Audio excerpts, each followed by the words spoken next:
Thank you, ma'am. Senator Coons. Thank you, Chair Hyde-Smith and Ranking Member Gillibrand, Secretary Turner. Welcome. Thank you for the chance to be with you today. I appreciated receiving, finally, your budget submission, and I look forward to getting to know you better and to work with you. I'll just mention right at the outset, Madam Chair, that my week had a positive start because I got to visit a project built by a faith-based organization from the Mennonite community to address youth aging out of foster care in a rural community known as Greenwood, Delaware. And I'm pleased, as are you, that the youth aging out of foster care program will be sustained. But I'm gravely concerned that several of the tools that were used to make that project work are not being continued. I was a county executive. I spent 6 years of my life working on housing. We were responsible for the second largest housing authority in my state. The housing authority didn't own any units. It was all private sector, private landlords, but working in partnership with us and with HUD.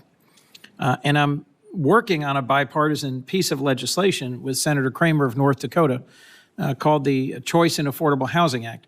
And it would make housing choice vouchers more accessible. It would do a better job of attracting and retaining private sector landlords to the program. It's got a wide range of groups involved in housing production, housing advocacy, supporting it. And I'd like you to commit to working with me on that legislation to see if we can make progress on improving the Housing Choice Vouchers program. Is that something you'd be willing to work with me on?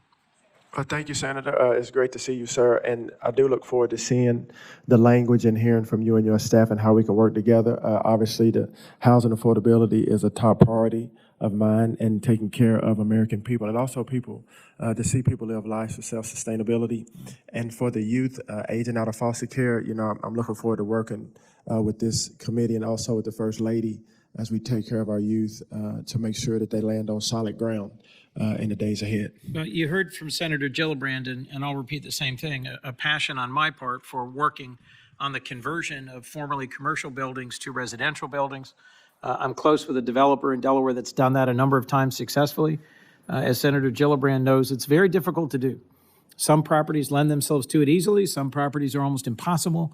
We have a significant challenge nationally. We are not producing enough affordable housing. We're not producing enough housing in urban centers. We're not producing enough housing in rural areas. And taking underutilized or vacant commercial properties and appropriately transitioning them to housing for those who are either homeless, unhoused, or underhoused is another thing I'd love to work with you on. But I must say, just right off the top, that I looked at this budget. You are a person of faith, as are the rest of us on this panel. You share a commitment to caring for our vulnerable neighbors, the least of these. But this budget, Mr. Secretary, is not a serious proposal. It does not meet the urgent housing needs of our country. A 50% cut to all the programs at HUD would be devastating to families and goes well beyond right-sizing a bloated agency, which was your phraseology. I think it takes a chainsaw to programs that I've worked with for years and that I've seen help the neediest Americans. As county executive, I relied on the home program. I've worked closely with the SHOP Sweat Equity program. I've supported and worked closely with the Continuum of Care program, whether it's HOPWA or housing for the elderly or housing for persons with disabilities. The solution to eliminating all of these services and then rolling them up into a new block grant program, I will assert, Mr. Secretary, will simply shift the burden onto states and counties. States and counties will end up being forced to pick up services for people who will become newly unhoused. That may not be your intention, but it is certainly my intention to test and push and challenge some of the assumptions underlying this.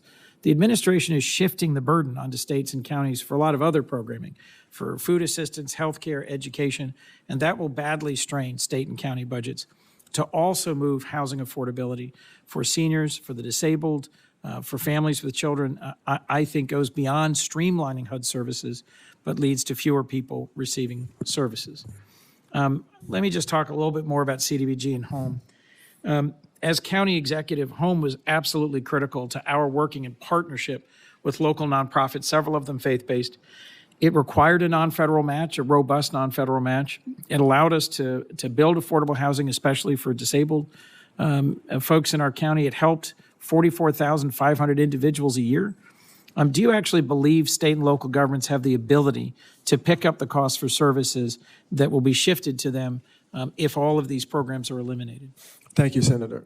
And I appreciate your perspective on everything, and thank you to your service, both locally and here nationally.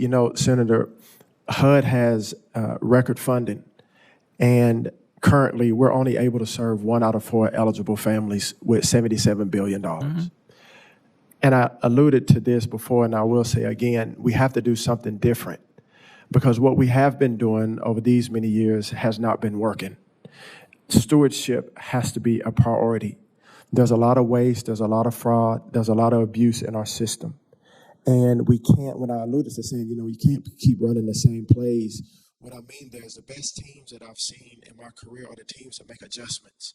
We can't keep running the same play because it's causing us to lose. Well, that's what I feel like in America today, in particular with HUD, we've been running plays that have caused us to lose. And so, sir, this is a different way of looking at things. It's a rethinking of how can we get states to have skin in the game. I do realize, I understand the responsibility that you speak of, but this is a way for states to identify their unique needs and then to distribute their funds as they see fit.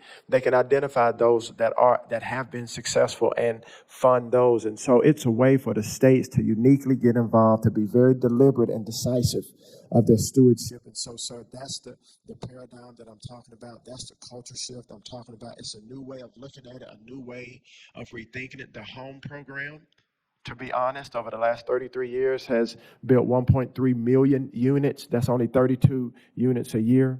And it provides gap funding, but the other funding has been $185 billion. So I think we have to look at this in a different way and do it better. Mr. Secretary, Yes, sir. with all due respect, I welcome and appreciate some fresh thinking or a new look, a new attitude, but cutting funding by 50%, cutting the HUD workforce by 1/3 is not going to produce any significant increase in housing production. You can reorganize, you can right-size, you can reanalyze existing programs. I would reject the assertion that the home program, as administered in my county, was rife with waste, fraud, and abuse. I'm not going to defend every home program in every county in America because I can't, but I know the ones I was responsible for. I met with the Delaware home builders earlier today. Many of the folks in the room I've known for decades.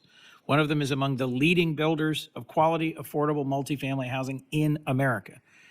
And they probably don't want me to quote them right now.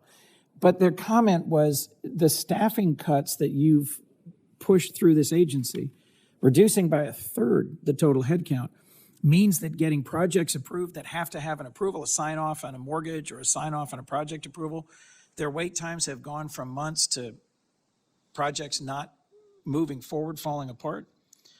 And they cited to me the potentially disastrous consequences for low-income housing tax credit projects, for home projects, for Section 232 and 202 projects, of having all the staff with experience and expertise managing these gone, and then all the funding shoved into one big pile and sort of pushed at the states to say, you come up with your priorities.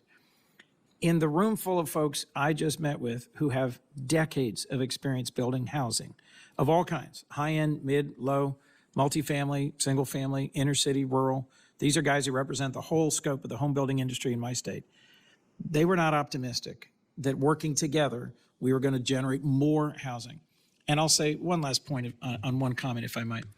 Senator from Rhode Island, senator from Hawaii, senator from Delaware.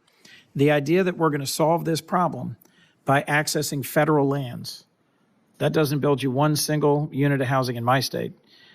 East Coast, there's not a whole lot of relevant vacant federal land. Right. And I dare say, although these are not my states or my geography, in states like, Wyoming or Montana or Utah, my hunch is the infrastructure cost to connect out to and build on available vacant federal land may not pencil out.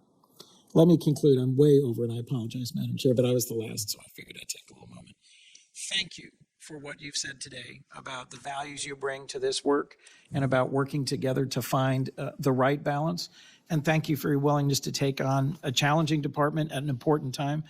But bluntly, Mr. Secretary, I think we need to produce more housing, not less. And I look forward to working with you to try to find ways to do that in keeping with our charge of stewardship. Thank you, Madam Chair. Thank you, sir. Thank you. Without objection, this letter from the First Lady,